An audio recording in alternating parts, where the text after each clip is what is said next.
What cheer, y'all?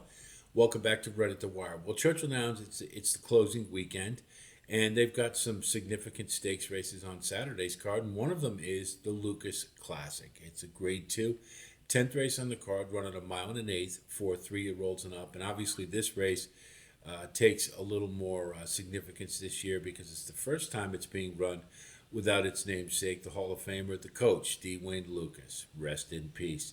And racing, I don't know if we're going to be the same without him for sure. A big void has been opened up, and hopefully we'll have a lot of people come along and fill it because I don't know if one person could fill what the coach did. But anyway, let's talk about the race. Now, we know these horses, don't we? We know most of them. Mystic Dan, Banishing, Hit Show, Rattle and Roll, Disarm.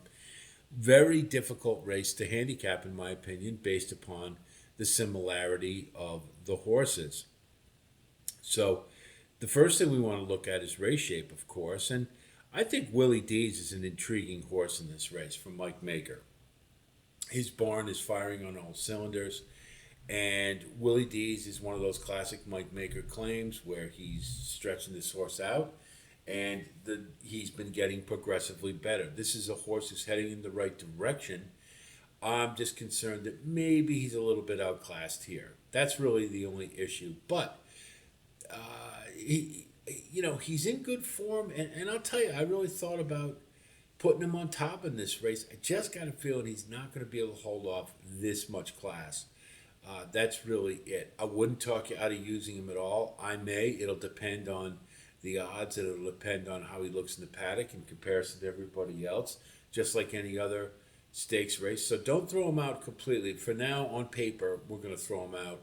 But I don't know how much pressure he's going to get. And, if the rest of these horses who can disappoint at times aren't up to it, Willie Dees could steal this one. It's very possible. So, and it may be a long shot play for me, but it'd have to be watching the usual trackside type of stuff, what he looks like in the paddock, what everybody else looks like, and what the tote board looks like. So I'll just say that about Willie Dees.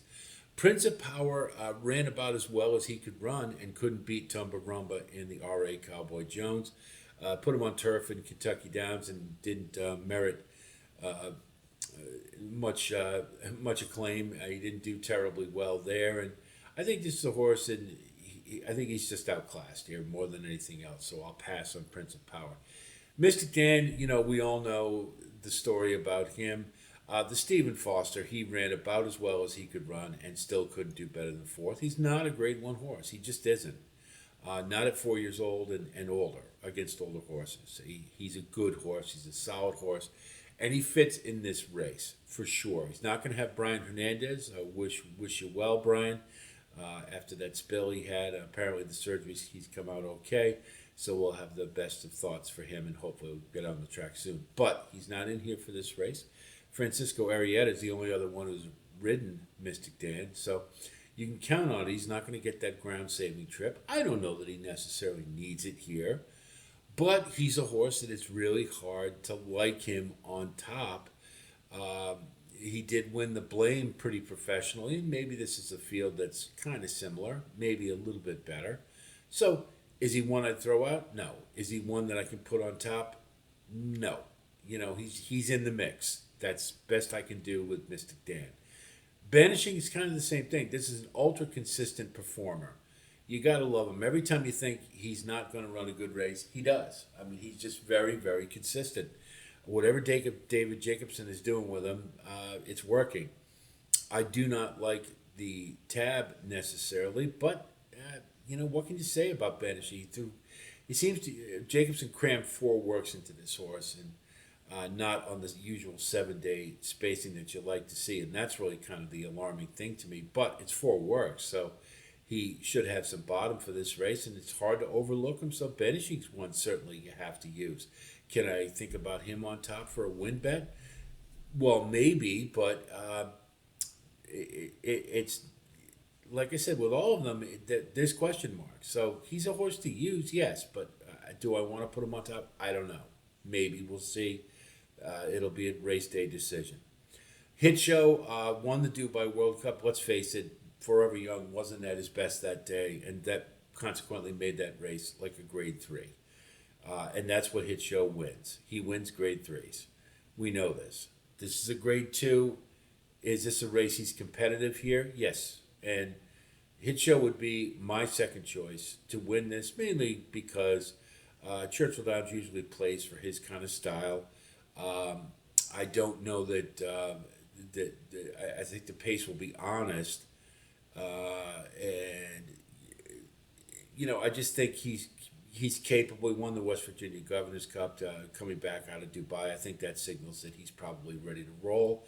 And Brad Cox, loves Churchill Downs. He's a hardwood Kentuckian, and I think he'd love nothing more than to win this race. So Hit Show would be my second choice in this race.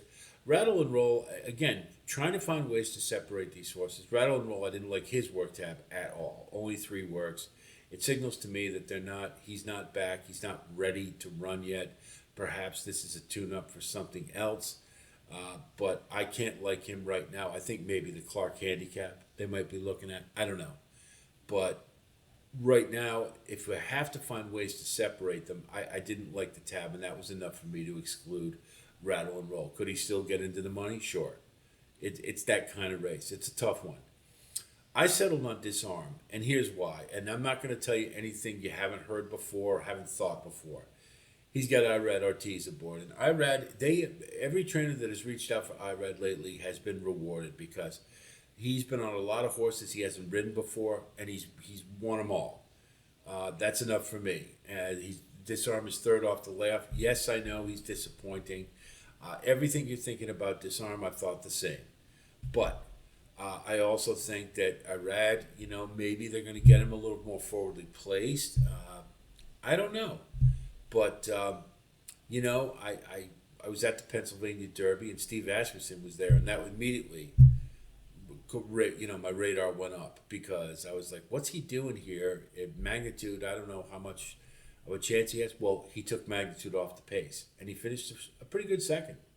So, the trainers make changes. Maybe he's found the answer to Disarm. I don't know, but it's worth a shot because it's hard to separate any of these horses, and you're probably going to get a pretty square price. So I'll take Disarm in the Lukas Classic. Look at our wagering strategy. Disarm's our win bet. We're going to get probably the best odds out of any of the more prominent horses in here. And we'll go 6-2, and then we'll go 2-6 with Hit Show. And then we'll go a 6 with 5-7 exacta key box as a saver. And you need that in a race like this. You've got 4 horses who are five really, who are very capable of winning this race. It's just Disarm. I had to find somebody. So like I said, trifecta, plant our flag, hope it happens. If it doesn't, fine. 6 on top with 2-5-7 with 2-5-7 in what I think is a very difficult race to call. Hope our analysis helps you with your own wagering strategy. I wish you the best of luck as always. And certainly if you do like content like this, please like and subscribe. And again, thanks to all of you who continue to grow our community. I've heard from a couple of new folks I hadn't heard from before with comments. I appreciate it. Thank you. Don't be shy. I love to hear from it as long as it's constructive. I don't care if you disagree with me or not. I always like to hear differing viewpoints. It makes us better in the end, and it makes for a really good community. So don't be afraid if you have something you'd like to say. We're going to have the Aqueduct Pick 5. It is the Belmont Aqueduct Championship meet, so we'll have the late Pick 5 with the majority stakes races for Saturday's card. Going to do Santa Anita. Whether we put it out as a post or a short for the full card selections, I'm not sure what we're going to do. We'll probably put it on X as well. And incidentally, if you don't follow us on X, I'd love it if you did. Wire_right. And I do put a lot of stuff on there I don't put on YouTube. So if it wouldn't hurt to take a look. If you like what we do here, you probably like what we do on X as well. And I'll be sure to follow you back. I promise you that. So, whole lot of stuff coming later on. This is when the rubber meets the road. Racing starts getting really exciting towards the end of the year, and we'll be there for all the races along the way. That's it from here. I'll talk to you soon, and until then, be well.